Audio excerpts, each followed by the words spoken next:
May adlaw katawhan sa Dios sa Archdiocese sa Osamis sa ngalan sa atong talahuron nga Arsobispo, Archbishop Martin Sarmiento Humuad, uban sa mga kahugpungan sa mga kaparian sa tibok lokal nga simbahan sa Osamis, kini ang inyong amigong higala, Father MJ Samonte. Maghahatod og pamalandong ninyo karong adlaw. Adlaw karon nga Huwebes, sulod sa ikaduha nga Domingo sa Adbyento, Disyembre 12, 2024. Ang ebanghelyo natong pamalandungan karon atong magakutloon sa ebanghelyo sumala ni San Lucas.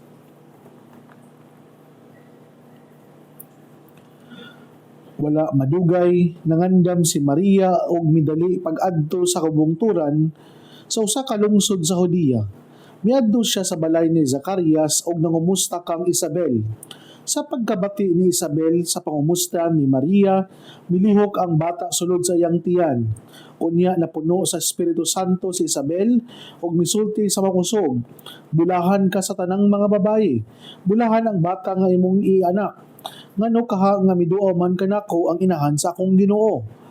Kaysa pagkadungog ko gayod sa imong pangumusta, miulpot sa kalipay ang bata nga akong gisabak. Bulahan ka nga mituong nga matuman gayod ang mensahe sa Ginoo kanimo. Unya miingon si Maria, nagdayeg ang akong kasing-kasing sa Ginoo ug nagmalipayon ang akong kalag tungod sa Dios nga akong manuluwas. Ang ebanghelyo sa Ginoo. Daigon ikaw, Kristo.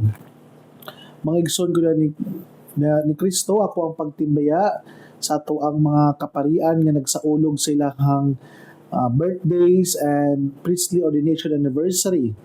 Kahapon, ang gisaulog ang 5th year priestly ordination anniversary ni tumyaging adlaw ni Father Dexter Banuelos o birthday po gahapon ni Father Derry Ascona, ang bagong kura paroko sa Pangdalaga.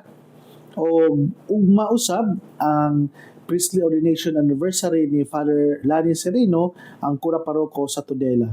Ug sa tanang mga kaparian karon sa Dupin nga nagsaulog sa ilahang mga birthday ug sa ilahang mga priestly ordination anniversary, congratulations and enjoy your day mga fathers. Ako ang pagtimbaya usab sa ato ang mga higala nga naminaw karon diya sa Mercury Drug, Katadman, o sa ato ang mga avid listener from San Mateo Rizal. Safe travel, safe flight, Tita Barira and family. And belated happy birthday, Tatay Mario, Sabado and Kahandig family. O prayer for good health and fast healing and recovery, Ma'am Sara Flores and Ate Laila Del Mundo. Ug sa ato ang amiga usab na si Ate Bless. Ug sa mga friends nating mga prayer warriors, sa tanang mga kanunay nga naghandom kanato nga makakita na pud sila nato sa in the future, silang maabot rataan ang mga takna. So mga igsoon ko na ni Kristo, belated happy birthday usab ni Ate Melky Bayawak, nagsaulog sa ato ang HR Director sa Mars MC Hospital. Mga igsoon ko na ni Kristo, tindot kayo ang ato ang kasaulugan karong adlaw, December 12, 2024, Huwebes. Karon gisaulog na to usab ang kapistahan sa Our Lady of Guadalupe. Nasayag kita na kani nagsugod kini didto sa Mexico nga usa ka Aztec na tao nga si gingan in the person of San Juan Diego na tungod sa pagpakita sa Our Lady of Guadalupe didto sa Tepeyac Hill nga mingmando siya kang San Juan Diego nga maghimo dadto og shrine or matawag nitong simbahan or chapel. Pero mao lagi during that time hantod karon dili man basta-basta nga mga ang usa ka apparition i-approve dayon sa simbahan, mangayo pa og proof. O ang bishop that time nangayo og kanang puweba ni Juan Diego nga to testify na usa ka proof nga tinuod yun nga nagpakita ang Mahal na Birhen dadtong dapita.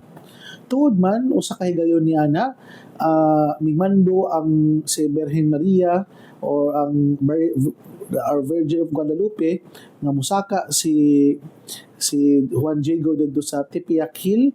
And remember, during that time, it was winter. Kung winter, snow ang naa, dayon wala damhang nakita ni naadad to ang tawag na to mga red roses, no? Dili fertile ang maong yuta, dayon snow pagyud, din na ay mga red roses.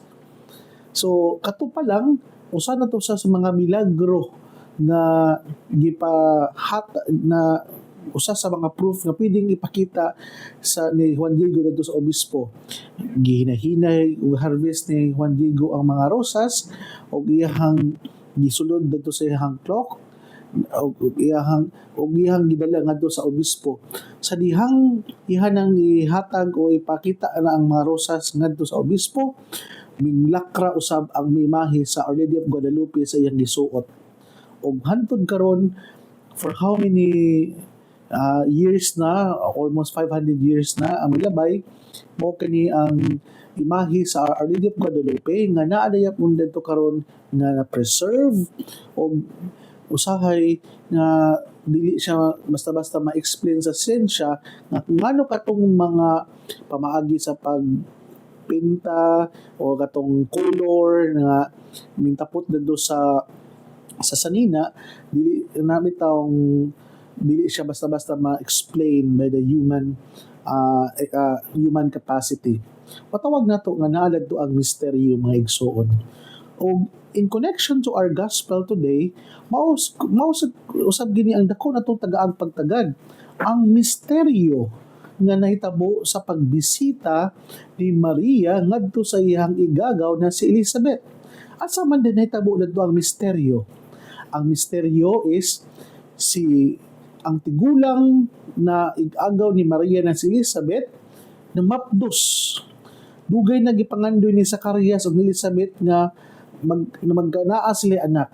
Pero at her old or matawag na to nga barren age, nganong kadto pa man yung mga taknaa nga gitugutan sa Ginoo o gigrasyahan sila sa Ginoo og anak na giganlan nilang Zacarias. Mao na nga didto ang misteryo. It cannot be fathomed, it cannot be totally understand by the limited human mind. Mao na nga the same with the experience of Juan Diego, napoy ang misteryo didto. Dili fertile nga yuta, dili siya kanang time for season for kanang pamulak sa mga bulak ug wala pag yung klaseng bulakad dadtong dapita na mo'y gihimo sa Birheng Maria. So makaingon gyud ta mga igsoon nga kung ang Ginoo na ginimulihok, that nothing is impossible with God. No? So nana mga igsoon ko na ni Kristo nga naay mga paghitabo siguro sa tuang kinabuhi nga makaingon kita nga usa ka misteryo, usa ka dako kayo nga event sa ato ang kalibutan, sa ato ang life story nga dili kaya nga i-explain sa ato ang limitadong pangunahuna. Mao na nga nindot kini siya nga tagaan natong pagtagad, as what Nicholas of Cosa, as one of the medieval philosopher, reminds us that finite et infinite nulla proportio. The infinite mind of God is not proportion to the finite mind of human. Kabut pasabot nga naay mga panghitabo gyud sa tuang kinabuhi nga dili kayang i-explain, dili kayang i-expose tanang mga explanation sa limitadong pangunahuna sa tao kung ang Diyos na'y mulihok. For example, makaingon ta nga ngano man gyud nga nahitabo ni sa tuang kinabuhi. Ngano man gyud nga naay mga inaning event sa ato ang kalibutan nga ngano siya pamanggyon. Nga bitaw nga kumulang ta manguta sa standard sa kalibutan nga pwede mo ta mo pili ang Ginoo og mas bata pa kaysa ni Elizabeth. Og atong gingon bitaw nga virgin si Maria, pero ngano nahimo man siyang inahan, kana misteryo pod na. So Mao din na ang mga igsoon ko ni Kristo, ang basta gani moabot ang punto sa misteryo, dili gyud na nato na siya na ingon nga pugson sa pagsabot, kundi it always coupled with humility. Kay ang tao manggod nga dili niya kayang i-explain, dili niya kaya na sabton, kita mapabsanon na lang yun nga mudawat nga kinilihok yun ni sa Ginoo. Inana unta ang ato ang anang disposisyon isip mga tumotoo. Na kanami taong mga, for example, sa pagdawat nato sa Eucharistia diha sa Santos nga Misa, misteryo man na nga mangingon kita body of Christ. Ano na himo man ning body of Christ nga ustiya ra man eh. As what I said, ang iyahang accidents o yang pagka-ustiya wala na usab, pero yung essence mao na usab nga nahimo siyang body of Christ. So walay na usab nga appearance, unsay nakita sa tong mata maura gyapon, pero the essence, the substance mao to siya ang nausab, nahimo siyang body of Christ from the ordinary nga ostia nahimong lawas ni Kristo. So misteryo na maigsuon. So inana ang simbahan nato. Daghan kayo og mga misteryo nga ato ang ginahimo, ato ang ginahandom kanunay. Mao bitaw na nga kung ang tao bitaw pugson gyud niya pagsabot ang misteryo, mo na usahay nga dili na dayon siya mutuo kay gusto man siya nga mangita kanunay og pruweba nga kanang gitawag na to see is to believe. Ug mao na kung ang Ginoo na gani mohatag og pruweba, dili gyud niya alang-alangon. Tinuod yun nga milagro, tinuod yun na kanang katingalahan ang iyang ihatag. Ug mao ni ang gihatag ni Maria ngadto kang Juan Diego nga ipakita niya sa obispo nga mo'y nangitag pruweba. Ug mo'y hinungdan nga wala pagduwa-duha, mingtuo gayod sila na kailangan maghimo og shrine or chapel dito sa Tepe Hill. So mga igsoon gud ni Kristo, kung ato ang sabton magyud ang atong ebanghelyo karon, ngano natawag siyang misteryo? Misteryo siya sa pagtuo nga mao'y magdala nato diha sa kalipay. Always remember, diya sa pagrosaryo nato nga the second joyful mystery is the Annunciation. So, kada ding pagbisita bitaw mga igsoon, nabitaw dia ang matawag nato nga kalipay. Kana bitaw ma-feel nimo that you are visited by someone sa mga panahon na ikaw na nagsakit, ikaw na naka sa dili mayong kahimtang, bisita ka sa imong amigong higala, maghatag binagkalipay biyae. Mo bitaw na nga sa amo ang usa sa amo ang mga kauban na teacher na taon nga nagsakit na si Ma'am Junilo, na bitaw bisan pa man nga siya nagluya, bisan pa man nga na siya gihambing nga dili maayo siyang lawas, pero katong nakita ko niya nga nihatag jud kog oras ug panahon nga bibisita ko niya, I can really feel the genuineness and authenticity of happiness na iyahang na kanabitang ibisan pag even though she is in pain, pero kanabitang ang iyahang gratefulness, pagpasalamat ug kalipay nga naay amigong higala nga bisita kaniya. Tinud-anay gyud kayo mga igsoon. Mao na nindot siguro no nga sa ato ang kalibutan karon, dili nato kalimtan sa pagbisita ang ato ang mga lulo ug lula, no? Kani atong mga katigulangan nga dili nato sila kalimtan na lang nga abi kay kanang busy na kita sa ato ang mga trabaho, busy na kita sa ato ang mga personal na mga kinabuhi, isip mga apo or mga anak, dili nato unta kalimtan ang mga katigulangan.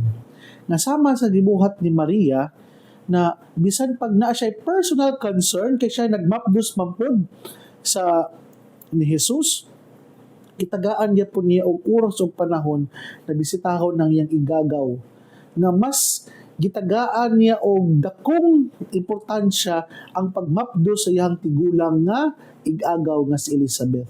inana unta mga igsoon na bisan pa man daig na atay mas importanteng concern sa kinabuhi, bisan pa gilantaw nato nga mas bugat ni ako ang kaugalingong concern, pero dili mo ta malimot nga bugahin ta og ginagmay oras o panahon usab sa ubang tao. Kay mao magud na ang mas maghatag og kalipay gud nga you learn to share your time to others through visitation. Kay ang tinuod man gud nga malipayon nga tao is kanang kabalo mo share sa iyahang panahon.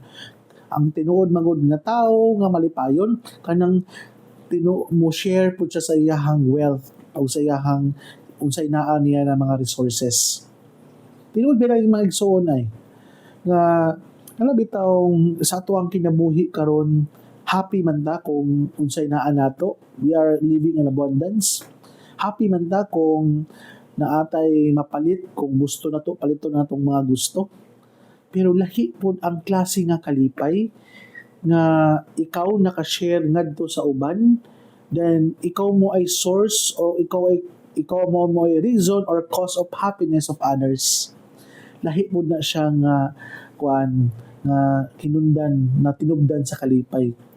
Na siguro makaingon ta nga lipay si Maria, no, na siya nahimong inahan sa Dios, pero sa dihang gibisita niya iyang igagaw na si Elizabeth, pas nahimong mahinungdanon kay ngano man silang duha nakasinati man og kanang mysterious love from God, na si Maria sa iyang kabatanon, sa iyang pagkaulay, sa iyang pagabirhen, nahimo siyang inakan. Si Elizabeth sa iyang pagtigulang, sa iyang patawag nato ta nga barren na baog o dili nang ta makaanak, gitugutan man siya nga mga anak pa. So ang misteryoso nga gugma nga gipaambit sa Dios kanila, then ilang gi-share, it gives them authentic happiness. So inanaon ta mga igsoon ni Kristo nga sa ato ang mga grasya nga nadawat sa ato ang kinabuhi, then kita mo bisita ngadto sa uban, then ang uban mo paambit pod sa ilahang mga misteryo nga kasinatian sa ilahang kinabuhi, mao ni maghatag kanato og kanang tinuod nga kalipay. Di ba kanang bitaw magstoryahanay na ta, kanang mag-share na ta sa itong mga experience, dili katugpang o dili nga masukod nga kalipay ang ato ang masinati nga if we share this experience by one another, nga pareho ta nakasinati sa maong gugma. Ug mao ni ang nasinati sa magigagaw na si Maria o si Elizabeth, nga ang kalipay na ilahang gihatag ngadto sa o gipaambit ngadto sa matag usa, mas naghatag og kanang hugot nga pag relasyon nila isip magigagaw. Ug mao siguro ni ang ato ang tagang pagtagad karon as we celebrate the season of Advent and we are preparing for the nativity of our Lord, nga bitaw dili lang ta nga mag-focus lang kayo sa ato ang kaugalingong mga concern sa kinabuhi, kundi we become more sensitive also to the life of others. Kaya inana bitaw mga igsoon nga sama ni Maria, nahimo siyang sensitibo kung unsa po'y pangailangan sa iyang igagaw. Then, mao magunagod nga mao po ni magdala nato sa ato ang kinabuhing balaan. Which is, hinundan na kung ikaw manggod na submissive ka sa Ginoo, you are humble enough na mo paubaya sa misteryo sa kinabuhi, then ikaw nga mintuman sa kabubuton sa Dios, mo ni makapabalaan nato. Kaya ang taong ganing balaan mahinatagon sa iyahang kaugalingon o mahitagon usab sa iyahang availability ngadto sa uban. So hinaot pa unta mga igsoon gud ni Kristo as we celebrate the feast of Our Lady of Guadalupe, dili ta basta-basta dayon nga mo surrender nga sa mga dili pagtuo sa uban nato. Nga sama ni San Juan Diego nga wala man dayon siya gituan sa obispo sa apparition na iyahang nakita, niyang na witness, pero tungod lagi he want to please God, he want to please the mother of our Redeemer. Gibuhat niya ang tanan para lamang nga mapahimuot ang Ginoo sa iyaha. Nana pod, nindot na siya nga pahimangno kanato, no? Na may mga time siguro nga dili ta tuan dayon sa uban, pero dili ta mo surrender kay nasayod kita nga kinigibuhat nato dili para sa taong kagalingon kundi para sa kaymayaan sa Ginoo. So akong pagtimbaya usab sa ato ang mga kaigsuonan karon nga naminaw. Salamat kayo sa inyo hang walay puas nga suporta sa ato ang DXDD na ang pulpito sa kahanginan, labi na sa ato ang mga kaigsoonang pari nga nang suporta o naghatag sa ilahang mainiton nga pagdawat sa adlaw-adlaw nila nga pagpaminaw sa ato ang daily reflection. Mga igsoon, dinhi lang ko kutob, ayaw kamog kalimot na ang pulong sa Dios angay gayud nga pamation, pamalandungan ug paningkamutan nga mapuy-an. Bulahan ang tao na naningkamot magpuyo sa pulong ni Jesus sama siya sa kahoy nga gitanom daplin sa sapa kansang ang dahon dili gayud malaya og timpo sa timbunga ang muhatag siya maayong mga bunga. Hinaot pa unta na kining tanan na ato ang nadungog og gipamalandungan makatabang kanato sa pagkinabuhi nga balaan na maoy magdala kanato sa ato ang gitinguha og padulngan ang gingarian sa langit na gipangandoy sa matag binunyagan. Mga igsoon, ugma na usab ban sa pangama sa itong mahal nga birhen na si Santa Maria nga atong gitawag og misamisnon og birhen sa kuta. Ang Diyos pagapanalangin unta kanimo sa ngalan samahan sa anak ug sa Espiritu Santo. Amen. Mayong adlaw o God bless kanatong tanan.